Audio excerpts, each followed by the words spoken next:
Hey guys, Jeremy here with Simple Little Life. Welcome to the second Simple Little Life Build Along series.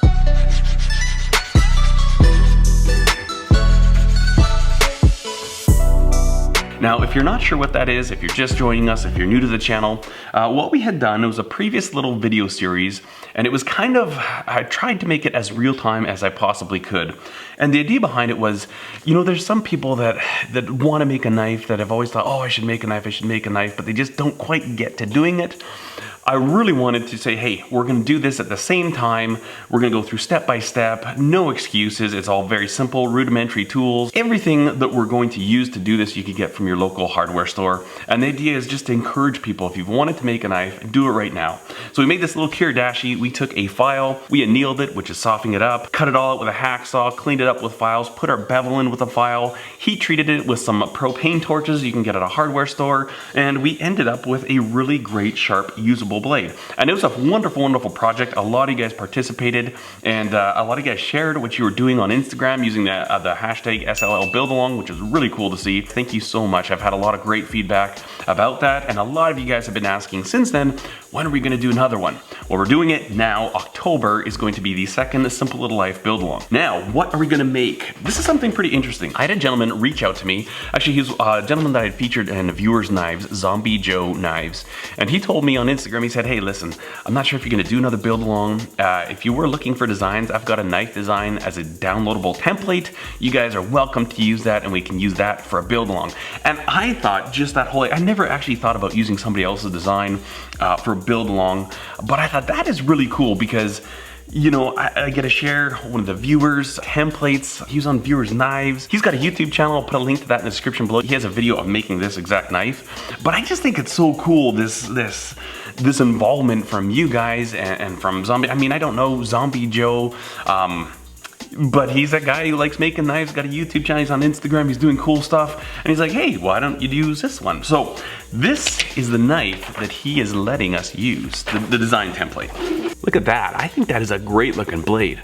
Nice little Warncliffe there, fairly simple. Again, you know what, with the really perfectly straight cutting edge, it's a lot easier to grind in even bevels when you're not working with the radius. So this is the knife we're gonna build this month, and if you check the description box below, there's a link. You can download this template, and I'll let you know what I was kind of thinking with this edition of the build along. So with the first one, it was pretty much just to encourage people who haven't done it to do it. A lot of you guys have told me that this is the first time you've ever made a knife, and you actually really enjoyed the process, so that's great, that's fantastic. Also, if you haven't seen this first series, I'll put a link to the playlist right up there. You can check that out, and or is it there? Someplace it's gonna be. My idea with this one is that if we would all use this template and print it off by 8.5, you know, regular 8.5 by 11 letter size paper, we in theory should have the pretty much exact same template that we're working from. Now, obviously, if you want to change it up, totally do that. That's awesome, that's great. But I think it would be really cool if we could see what all these blades look like when they're done. You think about it, essentially we're all making an identical knife, but different handle materials, different finishes, different blade steel, different types of bevels, different processes. It'd be really interesting to me to see what the same knife looks like made with other people's personal touch. Now, one other thing I'd like to do with this build series is that if there are certain aspects of knife making that you struggle with, leave them in the comments on this video and try to be specific. I'm talking about things like, oh, you know what, I can never keep my grind lines up top there. I can never keep those straight. Or my plunge lines, I can never get them even. I can never keep them straight. They always get wonky. If there's certain areas of knife making that you're struggling with, that you'd like some help with, I'm by no means an expert, but I might know something that could help you out. So leave those comments in this video throughout the entire process. Like any part of making a knife, let me know. And my idea is that while I'm filming all these stages, I can take those comments and actually answer them while I'm making the knife, while I'm filming the making of the knife. So it'd be kind of like a good little Q&A, kind of real-time help for you guys. So you know, if somebody's like, hey, you know, I can never keep my plunge line straight, when I go to grinding my plunge line, I will kind of talk to that question that you had and try and answer it for you. Hopefully, maybe just trying to help you guys out if I can. And again, I think the cool thing about this is that, you know, so many different people approach knife making differently, and there's so many ways to approach it. That's the beauty about all things in life, is that there's no right or wrong. I mean, there is a right and wrong. So There is no, it has to be like this, it has to be like this when it comes to things of this nature. It's personal flair, personal preference. What do you like, what don't you like? Do what you want with this. But really cool to see this thing manifested through different people's ideas and their own iterations. So I'm really excited about this month. I think it's gonna be a lot of fun. I'll let you know where I hope to get to for next week. What I want to do is I'll get my material, I will cut out this template. Literally, I'm cutting out this template. I'm gonna glue it to the steel. Every place that it says to put a hole, I'm gonna put a hole. The scales are gonna be cut out just as you see them on this template. I wanna build exactly this, and so that we can all work from the exact same thing and come up with very different things based on the same concept. So I'm gonna get my steel, and I would like to get to the point where I'm ready for heat treat for next Friday's video. So I'm gonna go ahead and do this. I'll film it during the week as I get a little time here and there to work on this thing. We'll be ready for heat treat next week. So what I encourage you to do, if you wanna take part, first of all, get some steel. Let me just check what type of material we need. Obviously, do whatever steel type you would like, whatever thickness you would like. Put whatever type of grind in there you would like to do. I'm not gonna be using basic hand tools because why would I when I've got all these other tools here? Having said that, if that's all you have is some rudimentary, you know, you've got a little cordless drill and some files, this isn't that hard of a knife to make, and it's definitely a step up as far as a project than a simple kiridashi. It's about 7 inches overall length. And I think you should probably be fine if you had a piece of 1-inch material. Yeah, I think this whole thing should be able to cut out from a piece of 1-inch wide material. So 7 inches by 1 inch. If you get a piece of steel, even a file would probably do. Most files are about 1 inch. So there you go.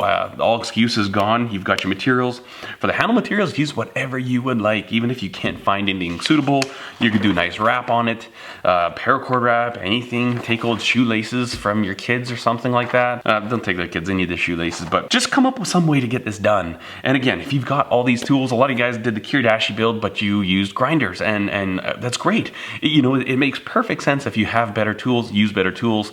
I wanted to do this one just to show that you can do it with basic tools, and actually put myself through that with you guys, because it's, you know, it's different. It's totally different making a knife by hand with filing your bevels and stuff than it is using some of the nicer tools that we acquire when we do this for a living. So that's the plan. I'm really looking forward to it, guys. Again, leave your questions in the comments below. I will do my best to answer them. If it's something that I can't necessarily answer during a video, maybe I'll try and respond to your comment, and you know, depends on the comments. Like, again, try and be as specific as you can. If I get too many, obviously I can't answer them all, but hopefully I can take the ones that we get the most of and help you guys out during the build. But just think about this. There's so many of us that are into knife making from all walks of life.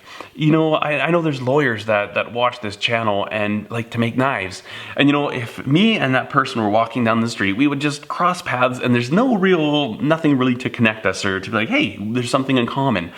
But you know, when you involve yourself with hobbies, and it's not just knife making, but with things that we enjoy, it's fun to connect with other people, and there's reasons now to be like, hey, we got this in common. We can talk about this. We can enjoy this. And I'm just trying to leverage the power of the social media, this world wide web that we have, YouTube, and it's really cool the way that it kind of connects all of us. You know, people from all over the globe are going to be participating in this. People from all walks of life, all different skill sets. Some people might, you know, be very limited to their hand skills.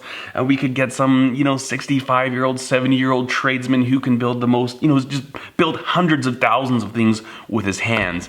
And that to me is what I really, really like about doing this. It's just kind of connecting the community, working on something together, and just kind of being a part of this thing that we can all enjoy. So thanks so much for watching, guys. I hope you enjoyed this video. I hope you do take part. Again, links in the description below. Check it out. Also, I'll put a link to Zombie Joe's YouTube channel. Go watch that out. Give him some support and some love. And then Joe, I'd be interested if there's a way, I'm not sure if you can check this with analytics or not. I'd actually be interested to see how many times this actually is downloaded. It'd be kind of fun to see that. So anyways, guys, until next week, get cracking on it. I'm gonna get cracking on my end, and let's do another build along. Cheers.